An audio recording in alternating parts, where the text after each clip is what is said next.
বর্তমানে fourth industrial রেভলিউশনে আইওটির গুরুত্ব অপরিসীম এবং আইওটি আমাদের জীবনে অনেক জীবন উন্নয়নের মান অনেক পরিবর্তন করেছে। তো এই আইওটি ডিভাইস তৈরি করতে গেলে আমাদের টোটালি 4টা ধাপে আমাদেরকে পার করতে হয়। প্রথমত ডাটা কালেকশন করতে হয়, এরপর ডাটা ট্রান্সমিশন, এরপর ডাটা প্রসেসিং এবং ফাইনাল ডিসিশন এবং অ্যাকশন। তো এখন প্রথমে যে ডাটা কালেকশনের যে পার্ট আছে, ডাটা কালেকশনের পার্টে আমরা কিভাবে ডাটা কালেকশনগুলো করব? আপনাদের মাথায় এরকম কোশ্চেন আসে না? তো আমরা ডাটা কালেকশন বিভিন্ন ধরনের সেন্সরস থেকে করে থাকবো। তো সেন্সরস অ্যাকচুয়ালি কী জিনিস? এটা আমাদের মাথায় অনেকেরই কোশ্চেন আসে, প্রশ্ন এসে থাকে যে সেন্সরগুলো কী হতে পারে, মানে কী ধরনের সেন্সর হতে পারে এবং সেন্সর জিনিসটা অ্যাকচুয়ালি কী? সেন্সর হচ্ছে আমাদের এই আশেপাশে যেই সকল অর্থাৎ পরিবেশ থেকে বিভিন্ন রকমের ডাটা কালেকশন করে। ডাটাগুলো কেমন হতে পারে? যেমন ধরুন টেম্পারেচার, এয়ার কোয়ালিটি, কার্বন ডাইঅক্সাইডের পরিমাণ, বাতাসে ধূলিকণার পরিমাণ, এছাড়া গ্যাস ডিটেকশন অর্থাৎ বিভিন্ন ধরনের যে গ্যাস রয়েছে, এলপিজি গ্যাস, তারপর carbon monoxide gas, carbon dioxide gas, তারপরে সালফার ডাইঅক্সাইড থেকে শুরু করে যাবতীয় যেসব গ্যাস রয়েছে, প্রোপেন, মিথেন, এই সকল gas detection.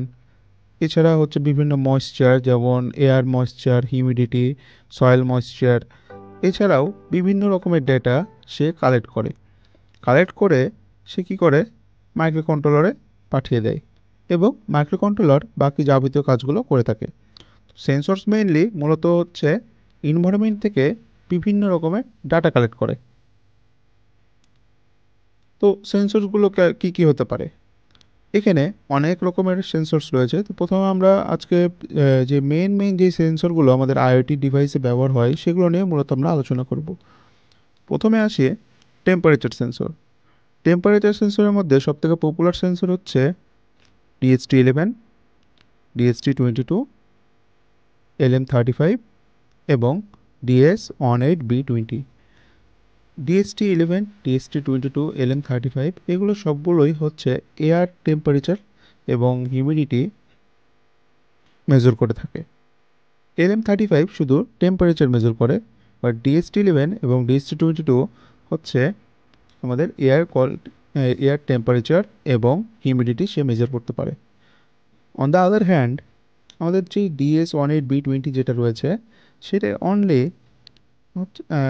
Water temperature, সয়েলের temperature এগুলো মেজর করতে পারে। এছাড়াও সে এয়ারের টেম্পারেচারও মেজর করতে পারে। ম্যাক্সিমাম ক্ষেত্রে এটা টেম্পারেচার, ওয়াটার টেম্পারেচার এবং সয়েল টেম্পারেচার মেজর করার জন্যই মেইনলি ব্যবহার হয়ে থাকে। এরপর আসি প্রক্সিমিটি সেন্সর। প্রক্সিমিটি সেন্সর কোনগুলো? প্রক্সিমিটি বলতে ডিস্টেন্স মেজারমেন্ট অথবা কোনো কিছুর প্রেজেন্স মেজর করতে, আইডেন্টিফাই করতে ব্যবহার করা হয়। তো প্রথমে আসি আল্ট্রাসনিক সেন্সর। এটি সাউন্ড ওয়েভ অর্থাৎ সাউন্ড ওয়েভের মাধ্যমে সে অবজেক্ট ডিটেক্ট করে থাকে। এছাড়া আয়ার সেন্সরের মাধ্যমেও অবজেক্ট ডিটেক্ট করা যায়। এরপর আসি প্রেসার সেন্সর। প্রেসার সেন্সর কী করে? আমাদের যে ওয়েদারের যে বায়ু চাপ রয়েছে, এছাড়া বিভিন্ন ধরনের যে চাপগুলো রয়েছে সেগুলো সে মেজর করে থাকে। প্রেসার সেন্সর হিসেবে সবথেকে পপুলার সেন্সর হচ্ছে PM-P180 এবং MPX5010। এরপর আসি মোশন সেন্সর। মোশন সেন্সর কি? যে আমাদের যে মোশন যেগুলো রয়েছে অর্থাৎ চলাফেরা সেগুলো ডিটেক্ট করে। তো মোশন সেন্সরের মধ্যে রয়েছে PIR সেন্সর এবং MPU6050 অর্থাৎ জাইরো সেন্সর এটাকেও বলা হয়, আবার অ্যাক্সিলোমিটার সেন্সরও বলা হয়। জাইরো বলতে আমাদের যে টিল্ট করা হয় সেটাকে মানে নড়াচড়ার ক্ষেত্রে আমরা জাইরো সেন্সরগুলো ব্যবহার করে থাকি। এরপরে আসি লাইট সেন্সর। লাইটের যে প্রেজেন্স রয়েছে এইটা ডিটেক্ট করার জন্য আমরা প্রথমত LDR সেন্সর যেটা রয়েছে এবং LST-2561 এই সেন্সরগুলো ব্যবহার করে থাকি। এছাড়া গ্যাস সেন্সর হিসেবে আমাদের অনেক মডিউল রয়েছে, যেমন স্মোক ডিটেকশনের জন্য MQ2, এরপর MQ9 LPG গ্যাস ডিটেকশনের জন্য ব্যবহার করে থাকি। এছাড়া MQ7 ব্যবহার করে থাকি অ্যামোনিয়া গ্যাসের জন্য এবং MQ135 ব্যবহার করে থাকি কার্বন ডাইঅক্সাইড ছাড়াও হাইড্রোজেন সালফেট এই সকল গ্যাসগুলো ডিটেক্ট করে থাকে। এছাড়াও এমকিউ সিরিজের আরও অনেক ভার্সন রয়েছে, যেমন MQ4, MQ3, MQ5। এই সেন্সরগুলো মূলত আমরা গ্যাস ডিটেকশনের জন্য ব্যবহার করে থাকি। সয়েল সেন্সর হিসেবে সয়েলের যে নিউট্রিশনস রয়েছে, টেম্পারেচার, এগুলো পিএইচ, এগুলো আমরা ডিটেক্ট করে থাকি। যেমন ময়েশ্চারের জন্য ক্যাপাসিটিভ সয়েল ময়েশ্চার ব্যবহার করে থাকি। সয়েলের পিএইচ নির্ণয় করার জন্য সয়েল পিএইচ সেন্সর ব্যবহার করে থাকি। এছাড়া সয়েলের যে নিউট্রিশনস রয়েছে, অর্থাৎ নাইট্রোজেন, ফসফরাস, পটাশিয়াম, এইটা ডিটেক্ট করার জন্য আমরা এনপিকে অর্থাৎ নাইট্রোজেন, ফসফরাস, পটাশিয়াম এই ডিটেক্ট করার জন্য আমরা এনপিকে সেন্সরগুলো ব্যবহার করে থাকি। এছাড়াও সয়েলের টেম্পারেচার মেজার করার জন্য আমরা এই যে DS-180B যেটা রয়েছে সেটা আমরা ব্যবহার করে থাকি।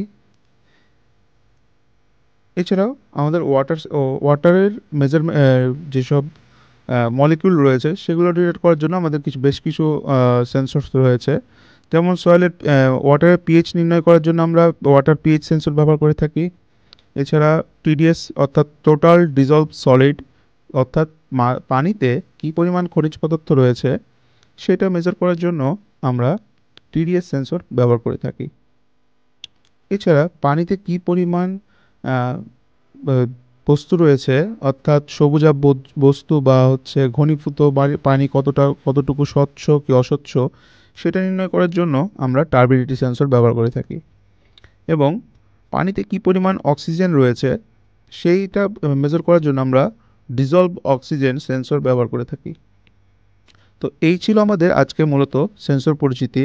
হোপফুলি আপনারা বুঝতে পেরেছেন। আমাদের মূলত আজকে আলোচনায় ছিল যে আইওটি ডিভাইসে আমরা কী ধরনের সেন্সর ব্যবহার করে থাকি, কী ধরনের সেন্সর আমরা সেন্সর জিনিসটা কী, সেন্সর কীভাবে ডাটা কালেকশন করে, মাইক্রো কন্ট্রোলার কী ধরনের সেন্সর আমরা কী কাজে ব্যবহার করতে পারি, সেই নিয়ে আজকে আমরা আলোচনা করেছি। হোপফুলি আপনারা বুঝতে পেরেছেন। ধন্যবাদ।